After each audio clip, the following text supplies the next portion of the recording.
2016년 8월 19일 오후 경기도 시흥시 장곡동의 한 아파트에 119 대원들이 도착했습니다. 신고를 받고 출동한 것은 오후 늦은 시각, 한여름의 열기가 아스팔트 위로 아지랑이를 만들고 있을 때였습니다. 신고자는 이 집에 사는 가족의 지인이었습니다. 그는 현관문 앞 복도에 서 있었습니다. 문을 열 수 없었습니다. 안에서 무엇을 보았는지 입술이 파랗게 질린 채 말을 잇지 못했습니다. 대원들이 현관문을 열고 안으로 들어섰습니다. 32평 아파트 안 밀폐된 한여름 공기가 코를 찔렀습니다. 작은 방에서 거실로, 거실에서 화장실로 이어지는 바닥 위에 검붉은 자국이 끊이지 않았습니다. 대원 한 명이 화장실 문을 열었습니다. 타일 바닥 위에 한 사람의 몸이 뉘어져 있었고 바로 옆 양동이 안에는 그 사람의 머리가 담겨 있었습니다. 25살 여성이었습니다. 그런데 이 집에 살고 있는 어머니와 아들은 집안 어디에도 없었습니다. 지금부터 그날의 충격적인 이야기를 전해드리겠습니다. 이야기를 시작하기 전에 무료 버튼인 구독과 좋아요 한 번씩만 눌러주시면 많은 분들이 범죄와 사기 피해를 예방하는 데 큰 도움이 됩니다. 그럼 어메이징 미스터리 지금 바로 시작합니다. 2016년 8월 19일 오후 3시 시흥시 장곡동의 한 아파트 단지. 경비초소 앞을 지나 주차장 쪽으로 한 남자가 뛰어들어왔습니다. 숨이 가쁜 채 엘리베이터 버튼을 눌렀지만 손가락이 떨려 2번을 눌러야 했습니다. 이 남자는 이 아파트에 사는 가족의 지인이었습니다. 가족의 아버지로부터 한 통의 전화를 받고 달려온 것이었습니다. 집에 좀 가봐달라. 아버지의 목소리는 평소와 달랐습니다. 무엇이 어떻게 된 건지 구체적인 설명은 없었습니다. 다만 그 목소리에 담긴 떨림이 지인의 발걸음을 재촉했습니다. 엘리베이터가 해당 층에 멈추고 복도로 나섰습니다. 아파트 복도는 고요했습니다. 다른 집들의 현관문은 굳게 닫혀 있었고 형광등 불빛만이 긴 복도를 비추고 있었습니다. 지인은 해당 세대 앞에 섰습니다. 초인종을 눌렀습니다. 응답이 없었습니다. 문고리를 잡아당기자 현관문이 열렸습니다. 잠겨 있지 않았습니다. 문이 열리는 순간 안쪽에서 밀려나온 공기가 코를 찔렀습니다. 8월의 한낮, 밀폐된 아파트 안의 에어컨은 꺼져 있었고 창문도 닫혀 있었습니다. 현관에서 거실로 이어지는 바닥 위에 검붉은 얼룩이 번져 있었습니다. 지인은 신발을 벗지 못했습니다. 한 발짝도 안으로 들어가지 못한 채 현관문을 다시 닫았습니다. 그리고 곧바로 119에 신고했습니다. 119 대원들이 도착한 것은 그로부터 얼마 지나지 않아서였습니다. 대원들이 현관문을 열고 안으로 들어섰습니다. 작은 방 바닥에 핏자국이 있었고 그 자국은 거실을 가로질러 화장실까지 이어져 있었습니다.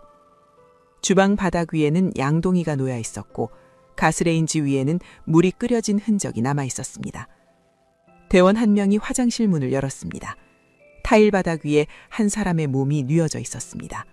그리고 바로 옆 양동이 안에 그 사람의 머리가 담겨 있었습니다. 대원이 즉시 무전을 잡았습니다. 이 현장 단순하지 않습니다. 경찰 바로 연락해 주십시오. 시흥경찰서 강력팀이 현장에 도착한 것은 오후 4시를 넘긴 시각이었습니다. 담당 강력팀장이 현관문을 넘어서는 순간 그는 걸음을 멈췄습니다. 작은 방에서 화장실까지 이어지는 혈흔의 궤적, 주방의 양동이, 그리고 화장실 안의 광경. 20년 넘게 강력 사건을 다뤄온 그였지만 이런 현장은 처음이었습니다. 감식팀이 현장을 보존하고 증거를 수집하는 동안 팀장은 아파트 구조를 살폈습니다. 32평 스방 3개의 거실과 주방. 4인 가족이 살기에 넉넉하지도 비좁지도 않은 공간이었습니다. 그런데 이상한 것이 있었습니다. 피해자의 시신은 화장실에 있었지만 이 집에 함께 살고 있어야 할 어머니와 아들의 모습이 보이지 않았습니다. 신발장 앞에는 외출용 신발이 빠져 있었습니다. 팀장은 탐문 수사를 지시했습니다. 같은 층 주민들부터 시작해 위아래 층까지. 그러나 이 가족에 대해 아는 이웃은 단 한 명도 없었습니다. 같은 복도를 쓰는 이웃조차 이 가족의 얼굴을 알지 못했습니다. 몇 년째 같은 아파트에 살면서도 누구도 이 가족과 인사를 나눈 적이 없었습니다. 이 가족은 아파트 단지 안에서 완전히 고립된 존재였습니다. 팀장의 미간이 좁혀졌습니다. 피해자는 25살 여성, 이 집에 사는 딸이었습니다. 시신의 상태로 보아 타살은 명백했습니다. 그런데 함께 살던 어머니와 오빠는 사건 현장을 떠나 있었습니다. 도주한 것인지 다른 피해자가 있는 것인지 아직 판단할 수 없었습니다. 다만 한 가지는 분명했습니다. 이 현장의 잔혹함은 우발적 범행으로 보기엔 지나쳤습니다. 감식 팀원들이 하나 둘 현장을 빠져나왔습니다. 장갑을 벗는 손이 떨리는 팀원도 있었습니다. 시흥경찰서장은 이후 감식에 참여한 직원들 상당수가 현장의 잔상 때문에 심리적 고통을 겪고 있으며 자신도 하루빨리 이 사건을 잊고 싶다는 뜻을 밝혔습니다. 20년 경력의 형사들조차 말을 잇지 못하는 현장, 그 안에서 도대체 무슨 일이 벌어진 것인지 아직 아무도 알지 못했습니다. 피해자의 신원은 확인되었지만 범인은 특정되지 않았고 동기는 더더욱 알 수 없었습니다. 그때 시흥경찰서로 한 통의 전화가 걸려왔습니다. 피해자의 아버지였습니다. 아들이 자수하겠다고 합니다. 아버지의 목소리는 갈라져 있었습니다. 오후 6시 30분, 해가 기울기 시작한 아파트 단지 입구, 경찰 차량 2대가 대기하고 있었습니다. 단지 정문 쪽에서 두 사람이 나란히 걸어오고 있었습니다. 어머니와 아들이었습니다. 특별히 서두르지도 숨지도 않았습니다. 편의점에서 산 생수병을 손에 들고 놀이터 옆 보도블록 위를 천천히 걸어오고 있었습니다. 경찰이 다가가 신분을 확인하고 체포했습니다. 무전기에서 짧은 보고가 흘러나왔습니다. 어머니와 아들은 저항하지 않았습니다. 수갑을 채우는 동안에도 소리를 지르거나 도망치려는 기색이 전혀 없었습니다. 아들은 고개를 숙인 채 경찰차에 올랐고 어머니는 아무 표정 없이 아들의 뒤를 따랐습니다. 놀이터에서 놀던 아이들이 경찰차를 신기한 듯 바라보고 있었습니다. 그 아이들의 웃음소리가 단지 안에 퍼지는 동안 두 사람은 차 안에서 고개를 떨구고 있었습니다. 담당 팀장은 체포 보고를 받고 시계를 확인했습니다. 감식반의 추정에 따르면 피해자의 사망 시각은 그날 오전이었습니다. 오전에 사람을 죽이고 9시간이 넘도록 동네를 돌아다녔다는 뜻이었습니다. 팀장은 조사실로 향하면서 한 가지 직감을 떨칠 수 없었습니다. 아들 혼자서 이 범행을 저지른 것이 아닐 수 있다는 것. 현장의 잔혹함은 26살 청년 한 사람의 것으로 보기엔 너무 깊었습니다. 조사실 문이 열렸습니다. 형광등 아래 아들이 의자에 앉아 있었습니다. 팀장이 맞은편에 앉았습니다. 녹음기에 빨간불이 켜졌습니다. 왜 여동생을 죽였습니까? 아들이 입을 열었습니다. 그 입에서 나온 대답은 조사실에 있던 수사관 누구도 예상치 못한 것이었습니다. 2016년 8월 19일 밤, 시흥경찰서 조사실. 형광등 불빛이 좁은 방안을 하얗게 채우고 있었습니다. 철제 책상 위에는 녹음기와 진술 조서 용지가 놓여 있었고 맞은편에 앉은 아들은 고개를 숙인 채 두 손을 무릎 위에 올려놓고 있었습니다. 담당 강력팀장이 질문을 반복했습니다. 왜 여동생을 죽였습니까? 아들이 고개를 들었습니다. 눈동자의 초점이 흔들리고 있었습니다. 그리고 입을 열었습니다. 반려견의 악귀가 여동생에게 옮겨갔기 때문입니다. 조사실의 침묵이 내려앉았습니다. 형광등이 지지직거리는 소리만이 공간을 채웠습니다. 수사관 2명이 시선을 교환했습니다. 팀장은 펜을 내려놓았습니다. 20년간 수많은 피의자의 진술을 들어왔지만 이런 대답은 처음이었습니다. 다시 한번 말해보십시오. 악귀가 뭡니까? 아들은 같은 말을 반복했습니다. 반려견에게 악귀가 들어왔고 그 악귀가 여동생에게 옮겨갔기 때문에 죽여야 했다고. 자신도 어머니의 지시에 따라 그렇게 한 것이라고. 팀장의 손에 들린 펜이 조서 위에서 멈췄습니다. 그러나 아들의 진술에는 팀장이 기다리던 한 단어가 들어 있었습니다. 어머니의 지시. 현장에 도착했을 때부터 품고 있던 직감이 맞아떨어지는 순간이었습니다. 현장에 어머니도 함께 있었다는 겁니까? 네, 엄마가 먼저 시작했습니다. 팀장은 의자 등받이에 몸을 기댔습니다. 아들 단독 범행이 아니었습니다. 어머니가 친딸을 살해하는데 주도적으로 가담했다는 진술이었습니다.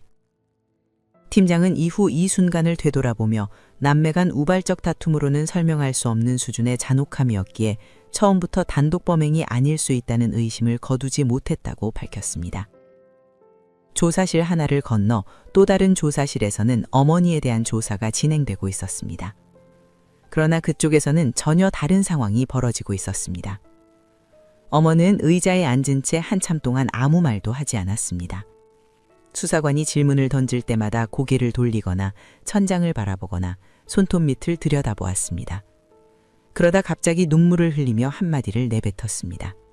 내가 미쳤었나 보다. 수사관이 곧바로 물었습니다. 무엇이 미쳤다는 것인지, 그날 새벽 무슨 일이 있었는지, 왜 딸을 죽였는지. 그러나 어머니는 그 한마디 이후로 다시 입을 다물었습니다. 눈물은 멈추지 않았지만 말은 완전히 멈췄습니다. 이후 며칠간 경찰은 프로파일러까지 도입하여 어머니의 진술을 시도했습니다. 그러나 돌아오는 것은 의미 없는 단답이거나 아예 침묵뿐이었습니다. 내가 미쳤었나 보다 라며 눈물을 흘린 그 여성은 불과 반나절 전까지 친딸의 목을 흉기로 수차례 찔렀다는 것이 아들의 진술이었습니다. 눈물과 침묵 사이에서 수사관들은 이 여성의 실체를 잡을 수 없었습니다. 이틀이 지났습니다. 팀장은 아들의 2차 진술을 받기로 했습니다. 1차 진술에서 악귀 운운하며 횡설수설하던 아들이 이번에는 다른 모습을 보였습니다. 눈동자의 초점이 또렷해져 있었고 목소리도 차분했습니다. 당시에는 내가 왜 그랬는지 모르겠다. 엄마가 지시하는 순간 이성적 판단을 할 수 없었다. 팀장이 되물었습니다. 어머니가 구체적으로 뭐라고 했습니까? 아들은 그날 새벽의 시간을 조각조각 꺼내기 시작했습니다. 어머니가 악귀가 보인다고 소리 질렀다는 것, 반려견을 먼저 죽이라고 했다는 것, 그리고 여동생이 이상해졌다며 지금이 기회라고 했다는 것. 아들의 진술은 1차 때와 달리 시간 순서가 있었고 구체적인 장면이 있었습니다. 그러나 팀장은 한 가지를 놓치지 않았습니다. 이성적 판단을 할 수 없었다고 말하는 아들의 눈은 지금 이 순간만큼은 또렷이 이성적이었다는 것을, 악귀에 씌어서 그랬다는 1차 진술과 어머니의 지시에 판단력을 잃었다는 2차 진술, 그리고 3차 진술에서 아들은 다시 비이성적인 답변으로 돌아갔습니다. 하루는 차분하고 하루는 횡설수설하는 불안정한 정신 상태. 팀장은 아들의 말 중 어디까지가 진실이고 어디부터가 혼란인지 가려내야 했습니다. 분명한 것은 하나였습니다. 이 범행의 중심에는 아들이 아니라 어머니가 있었습니다. 아들의 진술이 흔들리는 사이에도 그 진술이 가리키는 방향은 언제나 같았습니다. 어머니가 지시했고, 어머니가 시작했고, 어머니가 마지막까지 흉기를 놓지 않았다는 것. 그런데 그 어머니는 내가 미쳤었나 보다라는 한마디를 남긴 채 벽처럼 입을 닫고 있었습니다. 프로파일러도 뚫지 못한 그 벽 뒤에 무엇이 있는지 경찰은 아직 알 수 없었습니다. 팀장은 수사 방향을 전환했습니다. 어머니의 입이 열리지 않는다면 그날 새벽 그 아파트 안에서 벌어진 일을 아들의 진술과 현장 증거로 재구성해야 했습니다. 아들의 2차 진술이 담고 있는 시간의 조각들을 맞추기 시작하면서 수사관들은 처음으로 사건 당일 새벽의 시간을 되감기 시작했습니다. 그리고 그 시간은 8월 19일이 아니라 그보다 열흘 전으로 거슬러 올라가야 했습니다. 2016년 8월 9일 시흥시 장곡동의 그 아파트. 32평 공간에 4사람이 살고 있었습니다. 아버지, 어머니, 26살 아들, 25살 딸. 그리고 3년째 함께 살고 있는 작은 푸들 한 마리.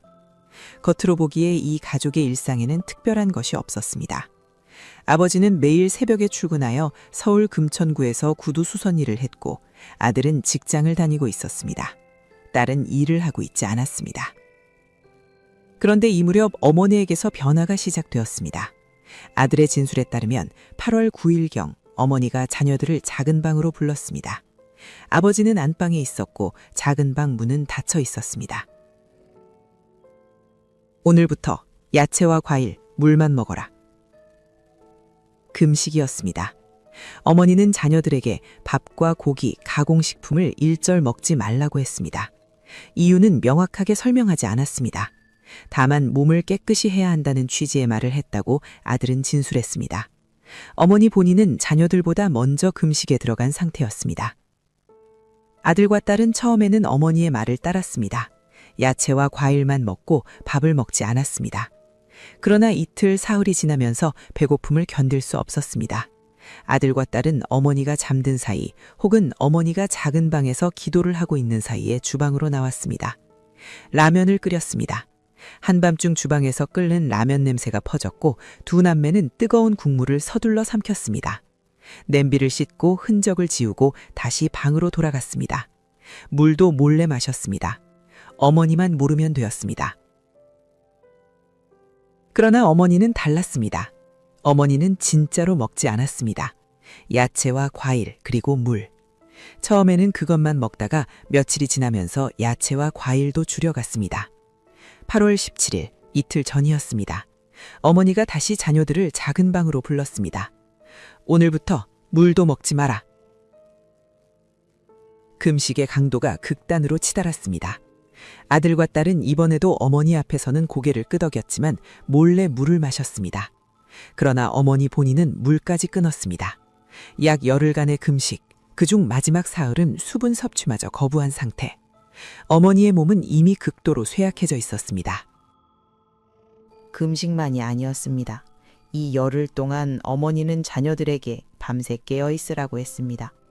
작은 방에 모여 앉아 이야기를 나누고 찬송을 부르고 기도를 했습니다. 잠을 자지 말라고 했습니다. 아들과 딸은 밤새 어머니와 함께 작은 방에 앉아 있었습니다. 며칠째 이어지는 밤샘이었습니다. 벽 하나를 사이에 두고 안방에서는 아버지가 잠들어 있었습니다. 아버지는 매일 새벽에 출근해야 했기에 안방에서 따로 잤습니다. 작은 방에서 새어나오는 희미한 노랫소리가 복도를 타고 안방 문 앞까지 닿았을 수도 있습니다. 그러나 아버지는 작은 방의 문을 열지 않았습니다. 이 가정에서 어머니의 종교적 권위는 아버지가 개입할 수 있는 영역이 아니었습니다. 아버지는 사실상 그 벽 너머의 세계에서 분리된 존재였습니다. 8월 18일 저녁, 사건 전날 밤이었습니다. 어머니, 아들, 딸이 다시 작은 방에 모였습니다. 아버지는 안방에서 취침했습니다.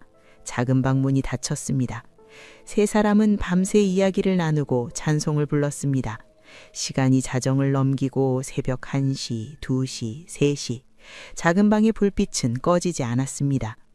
금식, 수면 박탈, 그리고 밀폐된 공간. 이 세 가지가 열흘간 겹쳐 쌓이고 있었습니다. 어머니의 말은 점점 현실에서 멀어지고 있었습니다.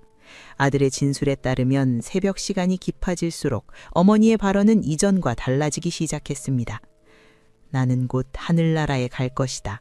세상에서 사라지는 것이다. 아들이 멈칫했습니다. 엄마, 정신 차리세요. 어머니가 아들을 바라보았습니다. 눈빛이 평소와 달랐다고 아들은 진술했습니다. 너는 믿음이 약하다. 아들은 더 이상 말을 잇지 못했습니다. 어머니의 말에 반박하는 것은 이 가정에서 허용되지 않는 일이었습니다. 어머니가 믿음이 약하다고 말하면 그것은 곧 자신이 틀렸다는 의미였습니다. 열흘간의 금식과 밤샘이 만들어낸 피로 속에서 아들의 판단력은 흐릿해져 있었습니다. 그래도 아들은 정신 차리세요 라고 말할 수 있었습니다. 몰래 먹은 라면과 물이 유지해준 최소한의 이성이었습니다. 아들은 여동생에게 엄마 병원에 보내야 하는 거 아니냐고 속삭였습니다. 여동생도 나도 말은 그렇게 하면서도 어머니의 이야기에 빠져들고 있었다고 아들은 이후 진술했습니다. 그러면서도 아들은 한 가지 행동을 했습니다. 작은 방을 나와 외가에 전화를 걸었습니다. 어머니가 정신적으로 이상한 것 같다고 알렸습니다.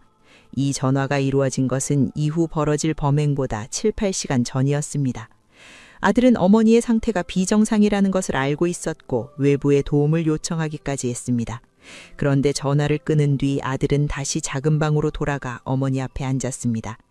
외부에 알리는 것과 어머니의 지시에서 벗어나는 것은 이 가정에서 전혀 다른 차원의 행동이었습니다. 딸은 달랐습니다. 평소 어머니의 종교 활동에 소극적이었던 딸이 이날 밤만큼은 순순히 어머니의 기도를 받아들이고 있었습니다. 어머니가 딸의 어깨를 잡고 기도할 때 딸은 평소와 달리 가만히 앉아 있었습니다. 저항하지 않았습니다. 새벽 5시가 넘어가고 있었습니다. 어머니의 목소리가 갑자기 높아졌습니다. 나는 오늘 하늘나라로 간다. 세상에서 사라지는 것이다. 신의 계시를 받은 것을 너희에게 알려주겠다. 아들은 어머니를 바라보았습니다. 눈이 충혈되어 있었습니다. 열흘간 거의 먹지 않은 얼굴은 헬쑥하게 빠져 있었고 사흘째 물도 마시지 않은 입술은 갈라져 있었습니다. 그러나 그 목소리만은 놀라울 정도로 또렷하고 강했습니다. 안방에서는 아버지 알람이 울렸습니다. 새벽 출근 시간이었습니다. 아버지는 평소처럼 일어나 씻고 옷을 갈아입었습니다. 작은 방 쪽에서 어머니의 목소리가 들렸지만 아버지는 문을 열지 않았습니다. 현관에서 구두를 신고 열쇠를 집어들었습니다. 2016년 8월 19일 오전 6시. 작은 방 안에서 어머니가 갑자기 소리를 질렀습니다. 저기, 저 방문 밖에 악귀가 있다. 어머니의 비명이 작은 방을 가득 채웠습니다. 아들과 딸이 동시에 어머니를 바라보았습니다. 어머니는 닫혀있는 방문을 가리키며 소리를 질렀습니다. 악귀가 났다! 악귀가 와 있어! 방문 밖에는 아무것도 없었습니다. 그러나 어머니에게는 보이고 있었습니다. 어머니의 손가락이 방문에서 방 안쪽으로 옮겨갔습니다. 3년째 이 가족과 함께 살아온 작은 푸들이 방 한 구석에 웅크리고 있었습니다. 어머니가 그 개를 가리켰습니다. 악귀가 강아지한테 들어갔다. 너희도 거들어라. 어머니가 손에 잡히는 책을 들어 반려견을 내리쳤습니다. 약 5kg의 작은 개가 비명을 지르며 몸을 웅크렸습니다. 어머님은 멈추지 않았습니다. 딸에게 소리쳤습니다. 흉기를 가져오라고. 딸이 작은 방을 나가 주방으로 뛰었습니다. 서랍을 열고 흉기 3개를 꺼내 들고 돌아왔습니다. 그 순간을 다시 떠올려야 합니다. 주방으로 달려가 흉기를 꺼내든 것은 어머니도 아들도 아닌 딸이었습니다. 어머니의 지시에 따라 딸 자신이 흉기를 가져왔습니다. 어머니와 딸이 흉기로 반려견을 찔렀습니다. 아들은 야구방망이로 내리쳤습니다. 작은 방 바닥에 피가 번져갔습니다. 그때 안방 문이 열렸습니다. 소리를 듣고 아버지가 나온 것이었습니다. 아버지는 작은 방 안의 광경을 보았습니다. 아내와 아들과 딸이 반려견을 둘러싸고 흉기를 휘두르고 있었습니다. 아버지도 흉기를 잡았습니다. 2-3차례 반려견을 찔렀습니다. 그런데 아버지의 시선이 딸에게 멈췄습니다. 딸의 눈이 평소와 달랐습니다. 초점이 풀려 있었고 눈동자가 미세하게 흔들리고 있었습니다. 아버지는 흉기를 내려놓았습니다. 무섭다. 너 왜 그러냐? 눈빛이 평소와 다르다. 아버지는 뒷걸음질 쳤습니다. 작은 방을 나와 현관으로 향했습니다. 구두를 신었습니다. 열쇠를 집어들었습니다. 그리고 현관문을 열고 나갔습니다. 오전 6시 20분경이었습니다. 아버지는 출근했습니다. 딸의 눈빛이 무서웠기 때문이었습니다. 그것이 아버지가 이 아파트에서 가족을 본 마지막 순간이었습니다. 아버지가 떠난 뒤 작은 방에서는 반려견의 사체가 처리되고 있었습니다. 어머니는 개의 목과 몸통을 분리하라고 지시했습니다.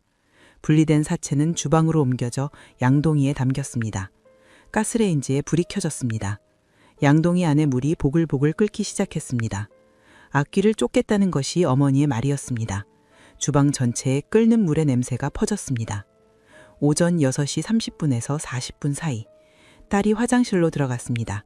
샤워기 물을 틀었습니다. 그런데 딸의 행동이 이상했습니다. 2팔을 벌린 채 몸을 좌우로 흔들거렸습니다. 눈이 풀려 있었습니다. 아버지가 출근 직전에 본 바로 그 눈이었습니다. 어머니가 화장실로 뛰어갔습니다. 딸의 모습을 보고 말리려 했습니다. 그 순간 딸이 어머니의 목을 조르는 행동을 했습니다. 어머니는 딸을 바닥에 넘어뜨리고 제압했습니다. 그리고 선언했습니다. 악귀가 딸에게 옮겨갔다. 그리고 아들을 불렀습니다. 장도리를 가져오라고. 아들은 선뜻 움직이지 못했습니다. 악귀에게 너무 사로잡혀 있어. 죽여야 해. 지금이 기회야. 그렇지 않으면 우리가 죽는다. 어머니가 재촉했습니다. 아들이 장도리를 들고 화장실로 들어왔습니다. 바닥에 누운 여동생의 옆구리를 장도리로 내리쳤습니다. 딸이 소리쳤습니다. 아파! 그만해! 딸의 손이 올라왔습니다. 장도리의 자루를 맨손으로 움켜쥐었습니다. 쇠붙이에 찍힌 옆구리에서 피가 흘러내리는 와중에도 딸은 장도리를 붙잡고 놓지 않았습니다. 그것이 25살 딸의 마지막 저항이었고 마지막 말이었습니다. 불과 10분 전, 이 딸은 어머니의 지시에 따라 주방에서 흉기 3개를 가져와 반려견을 찔렀습니다. 그 손이 이제 자신의 목숨을 지키기 위해 장도리를 붙잡고 있었습니다. 가해자에서 피해자로 10분이 채 걸리지 않았습니다. 어머니가 흉기를 들었습니다. 딸의 목 부위를 수차례 찔렀습니다. 아들도 야구방망으로 가격했습니다. 화장실 타일 위에 피가 번져갔고 샤워기에서 흘러내리는 물과 섞여 배수구로 흘러들었습니다. 딸은 더 이상 움직이지 않았습니다. 딸이 숨을 거둔 뒤에도 어머니는 멈추지 않았습니다. 흉기를 계속 휘둘렀습니다. 딸의 목과 몸통이 분리되었습니다. 반려견에게 했던 것과 같은 방식이었습니다. 아들은 화장실 안에 그 광경을 보고 있을 수 없었습니다. 현관문을 열고 밖으로 나왔습니다. 아파트 계단에 주저앉았습니다. 10분쯤 지났을 때 아들은 다시 일어나 집 안으로 들어갔습니다. 어머니가 아들을 바라보았습니다. 흉기를 손에 든 채였습니다. 너도 악귀가 들어갔느냐? 아들은 기겁했습니다. 아니요, 나는 아니에요. 아들은 주머니에서 전화기를 꺼냈습니다. 전원을 끈 상태였습니다. 전화기를 들고 다시 현관문을 열고 나왔습니다. 어머니도 곧이어 밖으로 나왔습니다. 오전 9시가 조금 넘은 시각이었습니다. 아파트 CCTV에는 오전 9시 8분에 아들이, 9시 9분에 어머니가 순차적으로 현관을 나서는 모습이 찍혀 있었습니다. 두 사람은 아파트 단지를 빠져나갔습니다. 화장실에는 딸의 시신이 남겨진 채였습니다. 한여름 밀폐된 아파트 안에서 아무도 돌아오지 않는 그 집에서 시간만이 흘러가고 있었습니다. 그리고 이 모자는 아무 일도 없었다는 듯 9시간 넘게 동네를 걸어다녔습니다. 2016년 8월 20일 오전 9시가 조금 넘은 시각, 어머니와 아들이 아파트 단지 정문을 빠져나왔습니다. 8월의 아침 햇살이 보도블록 위를 달구고 있었습니다. 두 사람은 특별한 목적지 없이 걸었습니다. 단지 앞 도로를 지나고 인근 주택가 골목을 돌았습니다. 편의점에 들어가 생수를 샀습니다. 그리고 다시 걸었습니다. 놀이터가 있었습니다. 한낮의 열기 속에서 미끄럼틀과 그네와 햇빛을 받아 반짝이고 있었습니다. 어머니와 아들이 나란히 벤치에 앉았습니다. 편의점에서 산 물을 마셨습니다. 단지 안 아이들이 놀이터에서 뛰어다니며 웃고 있었습니다. 그 웃음소리가 벤치까지 닿는 거리에서 두 사람은 나란히 앉아 있었습니다. 그 시각 두 사람이 떠나온 아파트 안에서는 아무것도 변하지 않고 있었습니다. 에어컨은 꺼져 있었고 창문은 닫혀 있었습니다. 8월의 한낮 기온이 밀폐된 32평 아파트 안을 데우고 있었습니다. 화장실 타일 바닥 위에 딸의 시신이 놓여 있었습니다. 바로 옆 양동이 안에는 딸의 머리가 담겨 있었습니다. 주방에는 반려견 사체가 끓여진 양동이가 가스레인지 위에 그대로 놓여 있었습니다. 작은 방에서 거실, 거실에서 화장실로 이어지는 바닥 위에 혈흔은 굳어가고 있었습니다. 시간이 지날수록 아파트 안의 공기는 무거워져 가고 있었습니다. 같은 시각, 서울 금천구. 아버지는 새벽에 집을 나선 이후 평소 구두수선을 하는 근무지에 도착해 있었습니다. 그러나 아버지의 마음은 평소와 같지 않았습니다. 출근 직전 작은 방에서 본 광경이 머릿속에서 떠나지 않았습니다. 반려견을 둘러싸고 흉기를 휘두르던 가족들, 그리고 딸의 풀린 눈빛. 무섭다고 느꼈던 그 순간이 계속 재생되고 있었습니다.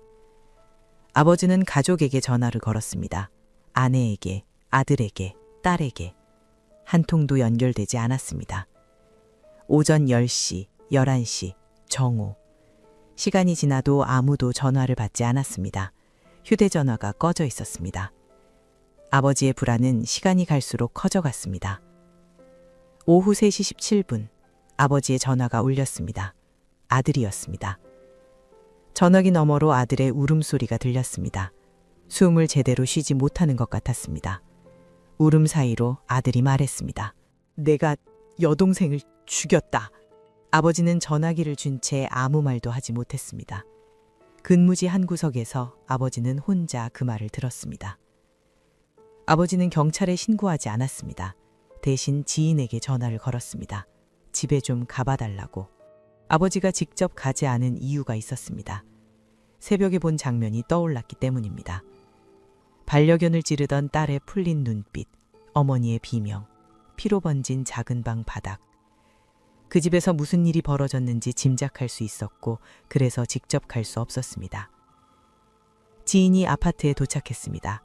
엘리베이터를 타고 올라가 해당 세대 앞에 섰습니다. 초인종을 눌렀지만 응답이 없었습니다. 문고리를 잡아당기자 현관문이 열렸습니다. 잠겨있지 않았습니다. 문이 열리는 순간 안쪽에서 밀려나온 공기에 지인은 뒷걸음질 쳤습니다. 현관 너머 바닥에 검붉은 얼룩이 보였습니다. 지인은 안으로 들어가지 못했습니다. 현관문을 닫고 복도에서 주저앉았습니다. 그리고 119에 신고했습니다. 119 대원이 도착했고 현장을 확인한 대원이 경찰에 연락했습니다. 강력팀이 출동했고 타살로 판단했습니다. 탐문 수사가 시작되었습니다. 이웃 주민 중 이 가족을 아는 사람은 단 한 명도 없었습니다. 그 시각 아버지가 경찰에 전화를 걸었습니다. 아들이 자수하겠다고 합니다. 아버지는 아들에게 전화를 걸어 자수를 권유한 것이었습니다. 아들은 아버지의 말에 동의했습니다. 그러나 아들은 혼자가 아니었습니다. 어머니와 함께였습니다. 오후 6시 30분, 하루 중 가장 긴 그림자가 아파트 단지 위로 드리워지고 있었습니다. 단지 정문 쪽에서 두 사람이 나란히 걸어오고 있었습니다. 9시간 30분 동안 동네를 배회하다 돌아오는 발걸음이었습니다. 특별히 서두르지 않았습니다. 도망치려는 기색도 자살을 시도한 흔적도 없었습니다. 경찰이 이후 확인한 바로는 그 9시간 30분 동안 이 모자가 무슨 대화를 나눴는지, 어디를 어떻게 돌아다녔는지는 구체적으로 확인되지 않았습니다. 경찰이 두 사람을 체포했습니다. 아들은 고개를 숙였고 어머니는 아무 표정이 없었습니다. 경찰차에 태워져 시흥경찰서로 향하는 동안 두 사람 사이에 말은 없었습니다. 조사가 시작되었습니다. 그러나 경찰은 곧 벽에 부딪혔습니다. 어머니는 내가 미쳤었나 보다 라는 한마디를 남긴 뒤 더 이상 한마디도 하지 않았습니다. 아들은 하루는 이성적으로, 하루는 혼설수설하며 진술을 오갔습니다. 악귀 때문이라는 말과 어머니의 지시 때문이라는 말이 뒤섞였습니다. 일관된 진술을 확보할 수 없었습니다. 경찰은 전례 없는 결정을 내려야 했습니다. 살인범이 잡혔는데 수사를 진행할 수 없는 상황. 피의자의 말을 믿을 수도 무시할 수도 없는 상황. 팀장은 상급기관과 협의에 들어갔습니다. 이 모자의 정신 상태를 먼저 확인해야 한다는 결론이 나왔습니다. 구속 5일 만에 통상적인 살인수사의 궤도에서 벗어나 사건은 전혀 다른 방향으로 흘러가기 시작했습니다. 2016년 8월 21일 시흥경찰서. 어머니와 아들에 대한 구속영장이 발부되었습니다. 살인 및 사체 훼손 혐의였습니다. 구속은 되었지만 수사는 앞으로 나아가지 못하고 있었습니다. 닷새 동안 수사관들은 매일 조사실에 앉아 어머니와 마주했습니다. 어머니는 의자에 앉아 있을 뿐이었습니다. 질문을 해도 대답하지 않았습니다. 고개를 돌리거나 천장을 바라보거나 테이블 위에 한 점을 응시했습니다. 체포 직후 흘렸던 눈물도 더 이상 나오지 않았습니다. 완전한 침묵이었습니다. 경찰은 범죄 심리분석 전문가, 이른바 프로파일러를 투입했습니다. 프로파일러는 어머니와 마주 앉아 다양한 접근을 시도했습니다. 그러나 결과는 같았습니다. 어머니는 간헐적으로 의미 없는 단답을 내놓을 뿐 사건의 핵심에 대해서는 한마디도 하지 않았습니다. 아들 쪽도 사정이 다르지 않았습니다. 1차 진술에서는 악귀 운운하며 황당한 이야기를 늘어놓았고 2차 진술에서는 차분하게 어머니의 지시를 설명했고 3차 진술에서는 다시 비이성적인 답변으로 돌아갔습니다. 하루 간격으로 전혀 다른 사람처럼 변하는 아들의 진술에서 경찰은 일관된 사실관계를 추출할 수 없었습니다. 수사관들 사이에서는 답답함이 쌓여갔습니다. 수사를 더욱 어렵게 만든 것은 가족 구성원 간 진술이 서로 엇갈린다는 점이었습니다. 아들은 야구방망이로 여동생을 때리기만 했다고 주장했습니다. 그러나 어머니는 입을 열었을 때 전혀 다른 말을 했습니다. 아들에게도 딸의 목을 찌르도록 시켰고 아들이 그렇게 했다는 것이었습니다. 때린 것과 찌른 것은 범행 가담의 정도가 완전히 다릅니다. 반려견에 대해서도 마찬가지였습니다. 아들은 강아지가 아직 살아있을 때 아버지도 찔렀다고 진술했지만 아버지는 강아지가 이미 죽어있는 상태에서 찔렀다고 엇갈리게 말했습니다. 아들의 말이 맞다면 아버지도 동물학대의 혐의를 벗기 어렵고 아버지의 말이 맞다면 동물보호법 적용 자체가 애매해지는 상황이었습니다. 진실은 하나인데 세 사람의 입에서 나오는 이야기는 각각 달랐습니다. 경찰 관계자는 수사기관의 입장에서 볼 때 딸을 살해해놓고 악귀를 운운하는 것은 처벌을 피하기 위한 변명에 불과하다는 인식을 드러냈습니다. 경찰의 시각에서 악귀는 존재하지 않았습니다. 친딸을 살해하고 시신을 훼손한 뒤 처벌을 피하기 위해 정신 이상을 가장하고 있을 가능성을 경찰은 의심했습니다. 그러나 의심만으로는 수사를 진행할 수 없었습니다. 진짜 정신 이상인지 거짓인지를 판별할 권한은 경찰에게 없었습니다. 2016년 8월 24일, 구속 사흘 만에 법원이 감정유치 허가장을 발부했습니다. 피의자가 정신불면증이 있는지 혹은 허위의 증세를 가장하고 있는지 여부를 확인해야 한다는 사유였습니다. 이 한 문장에 사건의 핵심 질문이 담겨 있었습니다. 미친 것인가? 꾸미는 것인가? 구속 집행이 정지되었습니다.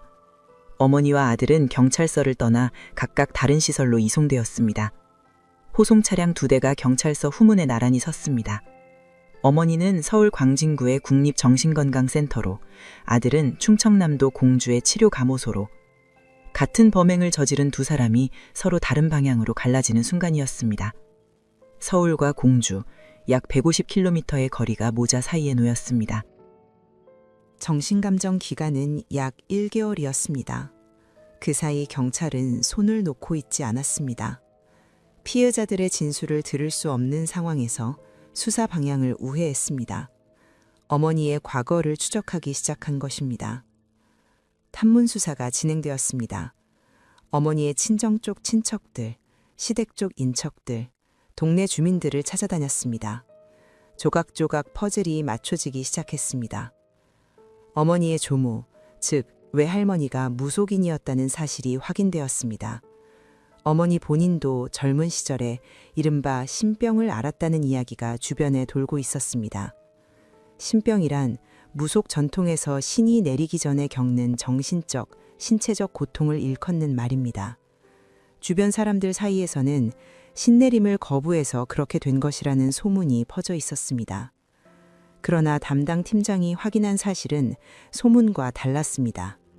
어머니는 젊은 시절 정신과 이유가 아니라 의학적 사유로 정신과 진료를 받은 것이었으며 치료 이후 상태가 호전되어 결혼한 것으로 확인되었습니다. 무속적 해석이 아니라 의학적 사실이었습니다. 어머니는 젊은 시절 정신과 진료를 받은 적이 있었습니다. 치료를 받고 상태가 나아진 뒤 결혼했습니다. 그런데 결혼 이후 약 10여 년간 정신과 진료 기록이 없었습니다. 치료가 필요 없을 만큼 나았던 것인지 아니면 치료를 받아야 했으나 받지 못한 것인지 그 10여 년의 공백 속에서 어머니에게 무슨 일이 벌어지고 있었는지 기록은 남아있지 않았습니다. 팀장은 수사 자료를 정리하며 단어들을 다시 읽었습니다. 무속인, 신병, 정신과 치료, 정신분열. 어머니의 조모가 무속인이었다는 가족력, 어머니 본인이 젊은 시절 정신과 치료를 받았다는 병력, 그리고 결혼 후 10년 넘게 진료를 받지 않았다는 공백. 이 세 가지가 하나의 선으로 이어질 수 있었습니다. 그러나 그 선이 실제로 이어지는지를 확인할 수 있는 것은 경찰이 아니라 지금 어머니를 감정하고 있는 정신건강의학과 전문의들이었습니다. 경찰은 기다려야 했습니다. 1개월이라는 시간이 지나야 했습니다. 경찰은 어머니가 꾸미고 있다고 믿었습니다. 딸을 죽이고 악기 핑계를 대는 것이 용서할 수 없었습니다. 그러나 법은 경찰의 확신만으로 움직이지 않았습니다. 법원이 감정을 명령한 이상 그 결과가 나올 때까지 수사도 기소도 멈춰야 했습니다. 서울과 공주 두 곳의 시설에서 어머니와 아들은 각각의 정신건강의학과 전문의와 임상심리 전문가의 감정을 받고 있었습니다. 어머니에게는 구속 이후 약물 치료가 시작되었습니다. 약문이 투여되면서 어머니의 상태는 서서히 변하기 시작했지만 여전히 현실 감각과 의사결정 능력에 장애가 있는 상태였습니다. 9월의 마지막 주가 다가오고 있었습니다. 감정기간 종료일이 눈앞이었습니다. 경찰은 결과를 기다렸습니다. 이 결과에 따라 사건의 방향이 완전히 달라질 수 있었습니다. 어머니가 정상이라면 살인죄로 기소할 수 있었습니다. 어머니가 정신분열이라면 처벌 자체가 불가능해질 수도 있었습니다. 1개월 뒤 정신감정 결과가 나왔습니다. 아들은 정상이었습니다. 정신건강의학과 전문의 소견서에는 정신건강의 특이점 관찰되지 않음이라고 적혀 있었습니다. 형사책임 능력이 건재한 상태에서 범행에 가담했다는 뜻이었습니다. 그러나 어머니의 결과는 경찰이 예상한 것과 정반대였습니다. 2016년 9월 23일, 1개월간의 정신감정이 종료되었습니다. 어머니와 아들은 각각의 시설에서 경찰로 인계되었습니다. 아들의 감정 결과는 명확했습니다. 충남 공주 치료감호소에서 진행된 정신감정 소견서에는 이렇게 적혀 있었습니다. 정신건강의 특이점 관찰되지 않음.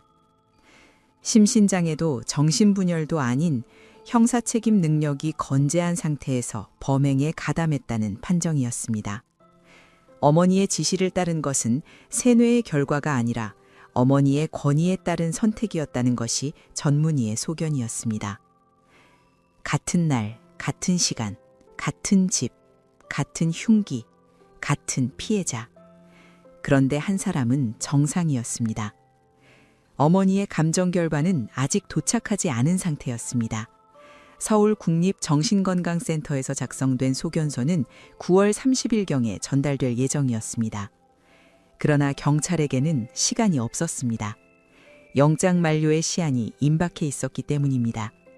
소견서를 기다리면 영장이 풀리고 피의자를 더 이상 구금할 수 없게 됩니다. 담당 팀장은 결단을 내려야 했습니다. 어머니의 정신감정 결과를 확인하지 못한 채 송치할 것인지, 아니면 영장 만료를 감수하고 소견서를 기다릴 것인지. 팀장은 송치를 선택했습니다. 어머니의 정신 상태에 대한 최종 판단은 검찰과 법원의 몫으로 넘기기로 한 것이었습니다. 2016년 9월 26일, 시흥경찰서는 어머니와 아들을 살인 및 사체 훼손 혐의로 수원지방검찰청 안산지청에 기소 의견으로 송치했습니다. 아버지는 동물보호법 위반 혐의로 불구속 입건되었습니다. 새벽에 반려견 살해에 일부 가담한 것에 대한 혐의였습니다. 경찰서 후문으로 호송 차량이 나왔습니다. 건물 앞에는 취재진이 대기하고 있었습니다. 카메라 플래시가 터졌습니다. 호송 차량의 어두운 창문 너머로 피의자들의 실루엣이 비쳤습니다. 차량은 시흥에서 안산 방향으로 출발했습니다. 수사의 끝이자 재판의 시작이었습니다. 며칠 뒤 어머니의 정신감정 소견서가 도착했습니다. 소견서의 내용은 경찰이 1개월간 품어왔던 확신을 정면으로 뒤집는 것이었습니다. 환각, 피망상, 양극성 정동장애, 정신분열증. 어머니는 범행 당시 사물을 변별하거나 의사를 결정할 능력이 없는 심신상실 상태에 있었다는 것이 전문의의 소견이었습니다.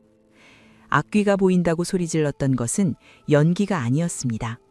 어머니의 눈에는 실제로 무언가가 보이고 있었습니다. 반려견에게 악귀가 들어갔다고 믿었던 것도, 딸에게 악귀가 옮겨갔다고 판단한 것도 어머니에게는 현실이었습니다. 경찰 관계자가 말했던 핑계이자 변명이라는 판단은 의학적으로 부정된 것이었습니다. 이 결과가 의미하는 바는 분명했습니다. 형법 제10조 제1항, 심신장애로 인하여 사물을 변별할 능력이 없거나 의사를 결정할 능력이 없는 자의 행위는 벌하지 아니한다. 어머니가 이 조항에 해당한다면 친딸을 살해하고 시신의 목을 절단한 범행에 대해서도 처벌이 불가능했습니다. 경찰은 받아들이기 어려웠습니다. 현장을 직접 목격한 감식팀원들은 트라우마에 시달리고 있었고, 경찰서장조차 하루빨리 잊고 싶다고 말한 현장이었습니다. 그 현장을 만든 주동자가 처벌받지 않을 수 있다는 사실을 수사관들은 쉽게 납득할 수 없었습니다. 그러나 수사기관의 감정과 법의 논리는 다른 궤도 위에 있었습니다. 경찰이 아무리 확신해도 정신감정 결과가 심신상실을 가리킨다면 기소 여부를 결정하는 것은 검찰이었고 최종 판단을 내리는 것은 법원이었습니다. 한편 아들의 상황은 어머니와 정반대였습니다.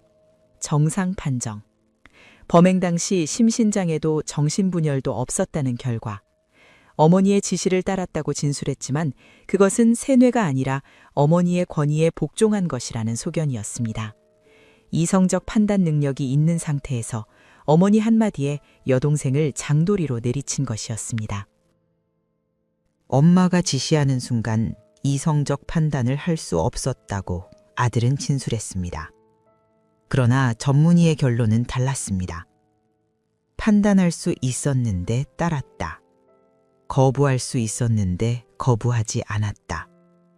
정상이라는 판정이 오히려 아들에게는 더 무거운 책임을 지우는 결과가 되었습니다. 같은 날 같은 범행이었습니다. 어머니는 심신상실, 아들은 정상. 주동자는 처벌할 수 없고 추종자는 처벌해야 한다.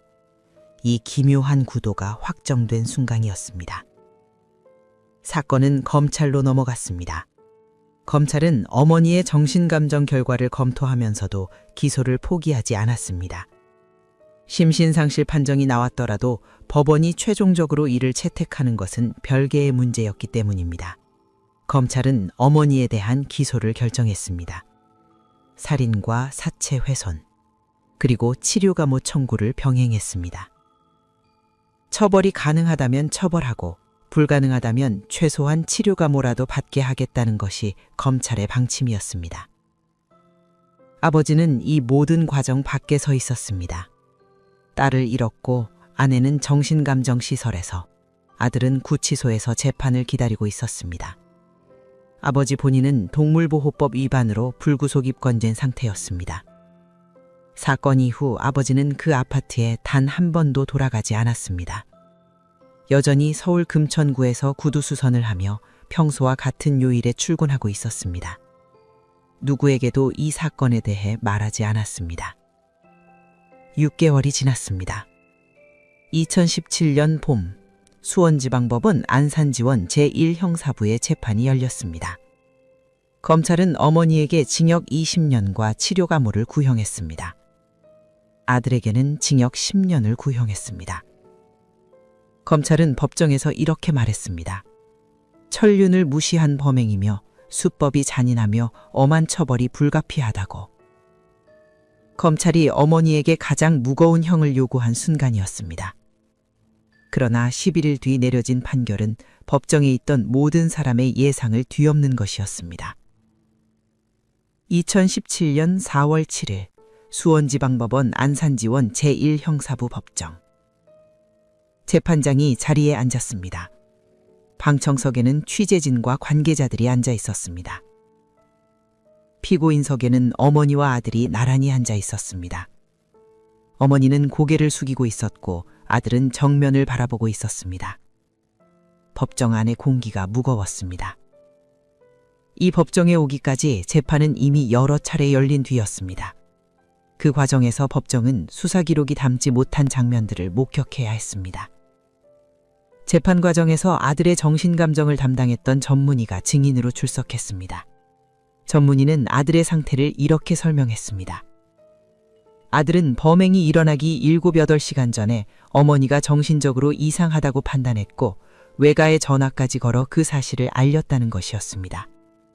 또한 어머니가 흉기와 둔기를 가져오라고 시켰을 때 아들은 한 차례 거절했습니다.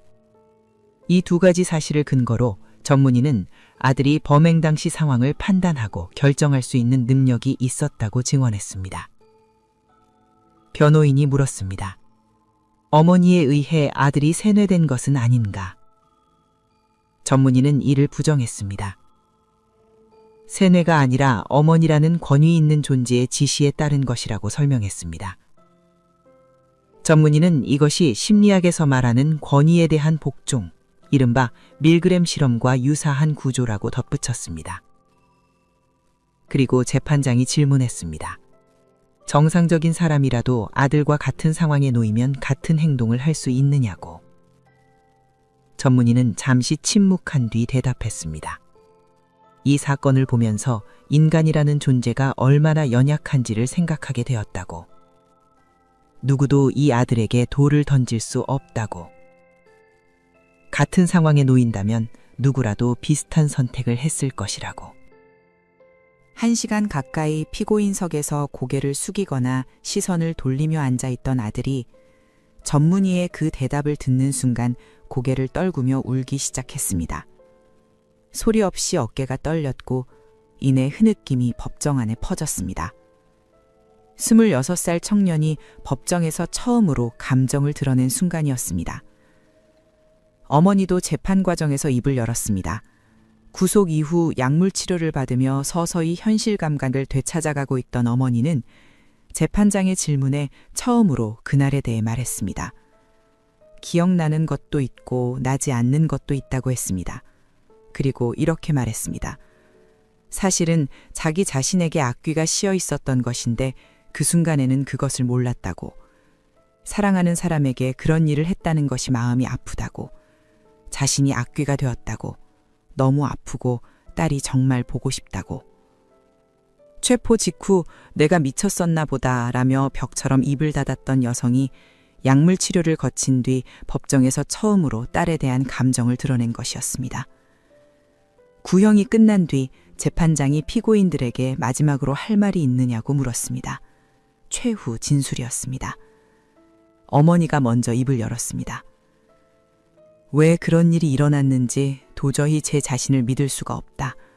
딸아이에 대한 죄책감도 느껴지지 않는다. 어떠한 벌이라도 받겠다. 착한 아들에게는 형을 감해줬으면 한다. 아들이 뒤를 이었습니다. 인생이 후회스럽다. 다 제 잘못이다. 종신형이든 사형이든 달게 받겠다. 어머니는 어떤 벌이든 받겠다고 했고 아들은 죽음이라도 받아들이겠다고 했습니다. 11일 뒤 선고일이 돌아왔습니다. 재판장이 판결문을 읽기 시작했습니다. 법정 안이 조용해졌습니다. 먼저 어머니에 대한 판결이었습니다. 재판장의 목소리가 법정에 울렸습니다. 피고인에 대한 살인 및 사체 훼손의 점에 관하여 무죄를 선고합니다. 무죄. 방청석이 술렁였습니다. 취재진의 펜이 멈췄습니다. 검찰 측 석에 앉은 검사가 고개를 들었습니다. 어떤 벌이든 받겠다고 했던 어머니에게 돌아온 것은 벌이 아니라 무죄였습니다. 재판장은 멈추지 않고 판결 이유를 읽어내려 갔습니다. 피고인은 환각, 피해망상, 양극성 정동장애 증세로 사물을 변별하거나 의사를 결정할 능력이 없는 심신상실 상태에서 범행한 것으로 판단됩니다. 이는 형법상 처벌할 수 없는 경우에 해당합니다. 심신상실. 사물을 변별할 능력도 의사를 결정할 능력도 없었다는 판단이었습니다. 재판부는 정신감정의와 임상심리 전문가의 소견을 채택했습니다. 어머니가 악귀를 보았다고 말한 것은 거짓이 아니었습니다. 어머니의 눈에는 실제로 환각이 보이고 있었고 딸에게 악귀가 옮겨갔다는 판단은 피해망상의 산물이었습니다. 어머니는 딸을 죽인다는 인식이 아니라 악귀를 쫓아낸다는 인식 속에서 흉기를 휘둘렀다는 것이 재판부의 결론이었습니다. 재판부는 무죄와 함께 치료감호를 명령했습니다.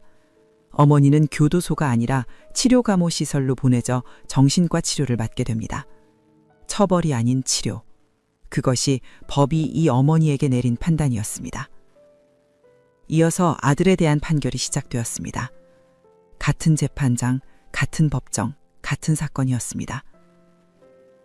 피고인에 대하여 징역 10년을 선고합니다. 재판장의 목소리는 달라지지 않았습니다. 그러나 그 두 글자의 무게는 전혀 달랐습니다. 어머니에게는 무죄, 아들에게는 징역 10년. 사형이든 달게 받겠다고 했던 아들에게 법원이 내린 답은 10년이었습니다. 같은 날, 같은 집, 같은 흉기, 같은 피해자에 대한 범행이었습니다. 그런데 한 사람은 처벌받지 않고 다른 한 사람은 10년을 감옥에서 보내야 했습니다. 재판부는 아들에 대한 양형 이유를 설명했습니다. 흉기와 둔기가 피해자를 죽음에 이르게 할 수 있음을 예견할 수 있었고 사물변별력도 있었는데 범행 후 신고 조치도 하지 않는 등 죄질이 무겁고 비난 가능성이 크다. 아들은 정상이었습니다. 장도리로 여동생의 옆구리를 내리칠 때 그것이 사람을 죽일 수 있는 행위라는 것을 알고 있었습니다. 어머니의 지시에 따랐다고 했지만 따르지 않을 수 있는 판단력이 있었습니다. 실제로 한 차례 거부했습니다.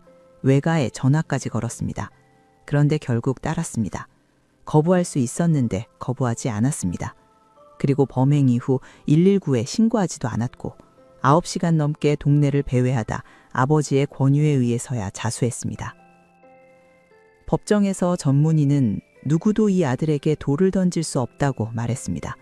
그러나 법은 돌을 던져야 했습니다. 정상이라는 판정이 아들에게 10년이라는 무게를 지운 것이었습니다.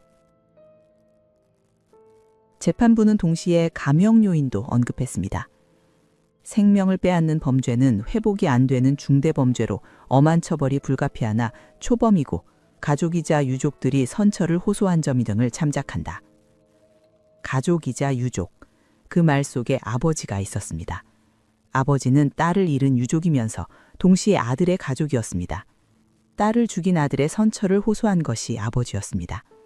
딸을 잃은 아버지가 딸을 죽인 아들의 형량을 줄여달라고 법원에 호소해야 하는 상황. 이 가족의 비극은 법정 안에서도 계속되고 있었습니다. 판결이 끝났습니다. 법정 문이 열리고 피고인들이 밖으로 나갔습니다. 어머니는 치료감호시설로 이송될 예정이었고 아들은 교도소로 향했습니다. 복도를 걸어나가는 아들의 뒷모습을 취재진이 카메라에 담았습니다. 26살 청년이 10년이라는 시간의 무게를 지고 걸어가고 있었습니다. 경찰서에서 이 소식을 들은 수사관들의 반응은 복잡했습니다. 현장을 직접 목격하고 트라우마에 시달려온 감식팀원들에게 어머니 무죄라는 판결은 받아들이기 어려운 것이었습니다. 핑계이자 변명이라고 확신했던 경찰 관계자들에게 법원은 정반대의 결론을 내린 것이었습니다. 수사기관의 확신과 사법부의 판단이 갈라진 채 1심은 종결되었습니다. 그러나 끝이 아니었습니다. 검찰은 즉시 항소를 결정했습니다. 어머니에 대한 무죄 판결을 받아들일 수 없다는 것이 검찰의 입장이었습니다. 친딸을 살해하고 시신의 목을 절단한 범행의 주동자가 처벌받지 않는 결과를 검찰은 용납하지 않았습니다. 사건은 서울고등법원으로 올라갔습니다. 2017년 7월 2일 서울고등법원 형사 6부 법정 항소심이었습니다. 검찰이 어머니에 대한 1심 무죄 판결에 불복하여 올린 사건이었습니다. 검찰의 항소 논리는 분명했습니다. 어머니가 범행 당시 심신 상실 상태였다는 1심의 판단을 인정할 수 없다는 것이었습니다. 검찰이 특히 문제 삼은 것은 하나였습니다. 어머니가 범행의 경위를 기억하고 있다는 사실이었습니다. 어머니는 체포 직후 내가 미쳤었나 보다 라고 말했습니다. 그 한마디 속에는 자신이 한 일에 대한 인식이 담겨 있었습니다. 정신감정 과정에서도 어머니는 그날 새벽의 일을 부분적으로 기억하고 있었습니다. 반려견을 죽인 것, 반려견에게 악귀가 옮겨갔다고 판단한 것, 흉기를 사용한 것, 이 기억들이 남아있다는 것은 당시 어머니에게 어느 정도의 인식 능력이 있었다는 방증이 아니겠느냐는 것이 검찰의 주장이었습니다. 기억한다면 인식이 있었던 것이다. 인식이 있었다면 심신상실이 아니다. 심신상실이 아니라면 처벌해야 한다. 검찰의 논리 구조는 상식에 기대어 있었습니다. 보통 사람의 감각으로도 쉽게 수긍할 수 있는 논리였습니다. 자기가 한 일을 기억하는 사람이 어떻게 정신이 없었다고 할 수 있느냐. 그것은 법정 밖에 많은 사람들도 품고 있는 의문이었습니다. 피고인석에는 어머니와 아들이 앉아 있었습니다. 어머니는 1심 이후에도 치료감호시설에서 약물 치료를 받고 있는 상태였습니다. 아들은 구치소에서 이 법정으로 출석한 것이었습니다. 아들의 측에서는 1심의 징역 10년이 너무 무겁다는 항소도 병행되어 있었습니다. 아들은 재판부에 반성문을 여러 차례 제출했고 나가서 아버지를 돌봐야 한다고 호소했습니다. 재판장이 판결문을 읽기 시작했습니다. 먼저 어머니에 대한 판단이었습니다. 법정이 조용해졌습니다. 검찰의 항소가 받아들여지면 어머니는 유죄가 될 수 있었습니다. 1심의 무죄가 유지되면 어머니는 치료감호 시설로 돌아가게 됩니다. 재판장이 천천히 읽었습니다. 원심 판결을 유지한다. 1심과 같은 결과였습니다. 어머니에 대한 무죄 판결이 항소심에서도 그대로 유지되었습니다. 치료감호 명령 역시 유지되었습니다. 재판부는 검찰의 핵심 주장, 즉 범행 경위를 기억하고 있으므로 심신상실이 아니다라는 논리에 대해 정면으로 답했습니다. 범행 경위를 기억한다고 심신상실 상태가 아니라고 보기 어렵다. 이 한 문장이 항소심의 핵심이었습니다. 기억한다고 정상은 아니라는 것. 범행의 과정을 떠올릴 수 있다는 사실이 범행 당시 판단력이 있었다는 증거가 되지는 않는다는 것이 재판부의 판단이었습니다. 재판부는 그 근거를 설명했습니다. 어머니의 평소 생활, 체포 후 행동, 정신감정 기간 동안의 관찰 결과, 정신감정의와 임상심리 전문가의 종합 소견. 이 모든 것을 종합할 때 어머니는 범행 당시 사물을 변별하거나 의사를 결정할 능력이 없는 상태에서 범행한 것이 인정된다는 것이었습니다. 환각이 보이는 상태에서 흉기를 휘두른 사람이 나중에 그 장면을 기억할 수 있습니다.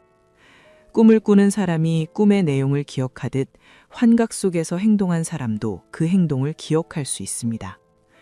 기억의 존재가 곧 판단력의 존재를 의미하지는 않습니다. 재판부의 논리는 이런 구조 위에 서 있었습니다. 검찰의 상식적 논리와 재판부의 의학적, 법적 논리, 둘 사이의 간극은 좁혀지지 않았습니다. 그러나 최종 판단 권한은 재판부에 있었고 재판부는 의학적 소견을 채택했습니다. 이어서 아들에 대한 판결이었습니다. 원심 판결을 유지한다. 징역 10년. 아들의 항소도 기각되었습니다. 재판부는 아들이 제출한 반성문과 나가서 아버지를 돌봐야 한다는 호소에 대해서도 언급했습니다. 여러 차례 내놓은 반성문 등을 봐도 1심형이 너무 무거워 부당하다고 보이지 않는다. 1심의 징역 10년이 지나치게 무겁지 않다는 판단이었습니다. 동시에 지나치게 가볍지도 않다는 판단이었습니다. 아들은 정상이었고 거부할 수 있었는데 거부하지 않았고 범행 후 신고하지 않았습니다. 그 대가가 10년이었습니다. 재판이 끝났습니다. 어머니는 무죄 확정과 함께 치료감호 시설로 돌아갔습니다. 앞으로 정신과 치료를 받으며 치료감호 시설에서 생활하게 됩니다. 아들은 징역 10년 확정과 함께 교도소로 향했습니다.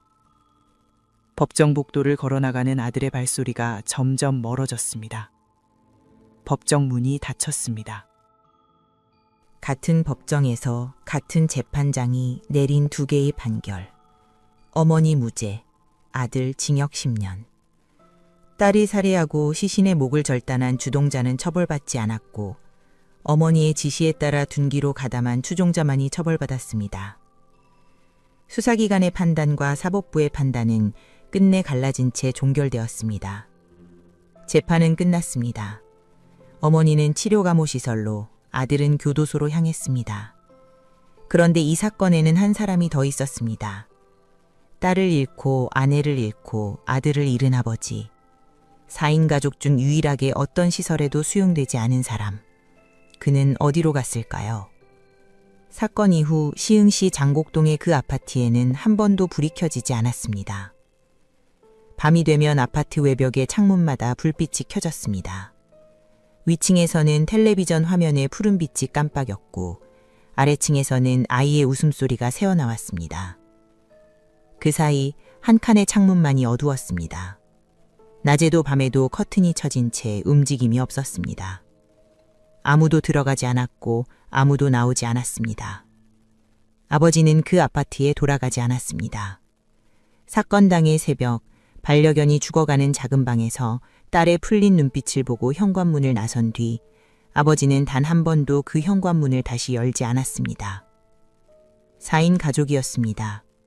아버지, 어머니, 아들, 딸, 그리고 작은 푸들 한 마리, 32평 아파트에서 함께 살았습니다. 사건 전 이 가족에 대해 아는 이웃은 한 명도 없었습니다.